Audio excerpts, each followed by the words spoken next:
Alors, bonsoir à tous. Je vois que vous êtes déjà bien nombreux. On va tout de suite commencer dans cette thématique des tâches blanches qu'on a commencé à développer, bien sûr lancé par Gilles Thierlet et Jean-Pierre Attal qui nous ont mis sur le sujet, tout ça en équipe. Et ça fait déjà maintenant 4 ans, Maud, c'est ça ? Bien 4 ans qu'on a commencé sur ce sujet-là. Donc vous allez voir, on va vous donner plein d'informations et de choses pour pouvoir les traiter au mieux. Exactement. Donc les tâches blanches de l'émail, savoir les gérer en toutes circonstances. Avant de commencer, nous déclarons dans le cadre de cette présentation n'avoir aucun lien avec aucune firme ou aucune société commerciale. Alors voilà, ça c'est le sujet de ce soir. Ce sont des taches blanches de toutes sortes, de toutes formes différentes, plutôt bien définies, plutôt diffuses, parfois qui sont plus marquées sur une seule dent, parfois associées à une paire de substances. Elles prennent différentes formes. Alors, première question. Ici, voilà. Est-ce que vous, personnellement, au cabinet, vous voyez souvent ce genre de tâches chez vos patients ? On va laisser un petit peu de temps pour répondre. Ah, ça monte vite, hein, on voit déjà une bonne réactivité. Une bonne réactivité des participants. Et surtout, là, ça prouve bien que, en tout cas pour le moment, que c'est un problème. Attends, je ne vois pas encore les résultats. Actuel.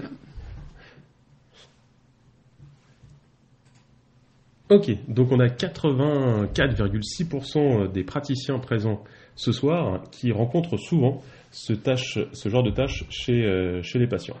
Ça tombe bien, parce qu'on va vous en parler beaucoup.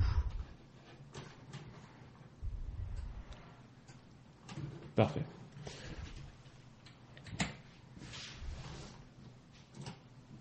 Alors, oui, on a beaucoup de patients qui présentent ce genre de lésions, mais est-ce que c'est un problème ? Est-ce que ça va être un problème pour nos patients ? Donc on a été voir ce qui se disait dans la bibliographie.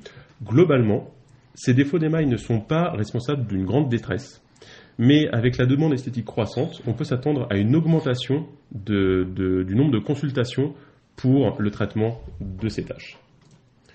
Alors, on vous parle de tâches depuis tout à l'heure, mais finalement, une tâche, c'est quoi, Maud ? C'est vrai que c'est une des questions qu'on peut se poser et surtout que le patient va nous poser. Et il nous est un peu obligatoire maintenant, en tant que quand même praticien de santé, d'être capable d'avoir une explication rationnelle, scientifique sur le problème de ces tâches. Finalement, le point commun à toutes les images, les situations cliniques que vous venez voir jusqu'à présent, c'est que dans toutes les situations, nous sommes face à une hypominéralisation améllaire, c'est-à-dire qu'il y a une chute de la quantité de cristaux d'apatite, de minéral au niveau de la dent, de l'émail, sans modification de son volume. Et finalement, dans quelle situation clinique on rencontre une hypominéralisation améllaire ? La plus courante, c'est la situation de la maladie carieuse avant même sa cavitation.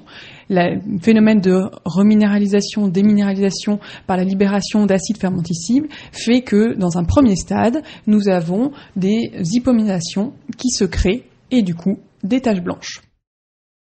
3 autres pathologies ont pu être identifiées, finalement responsables également de taches blanches, de défauts de l'émail.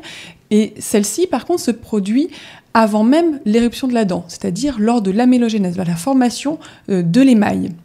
Nous avons vu qu'il y a 3 grandes pathologies qui vont concerner ces défauts. La fluorose, pour commencer, qui est finalement bien connue, qui est suite à une intoxication en fluorure, l'hypominéralisation traumatique, qui là intervient quand il y a un traumatisme qu'entraîne une inflammation ou un œdème du périapex de la dent lactéale, et du coup le germe de la dent ascensionnelle se trouve affecté et peut dans certaines situations produire une tache blanche ou même un défaut un peu plus marqué. La 3e grande pathologie qui survient avant même l'éruption de la dent est finalement l'hypominéralisation molaire incisive, et on va voir quelques situations cliniques bien en particulier sur ce cas-là. Alors, tout à l'heure, vous avez dit, quand même, pour la plus grande partie, avoir déjà vu ce type de lésion chez vos patients, et c'est tout à fait juste, parce que finalement, quand on accumule la prévalence de ces 4 tableaux cliniques, on va être amené à, sur un patient sur 3 qui passe sur notre fauteuil, si on regarde bien, à en observer au moins une.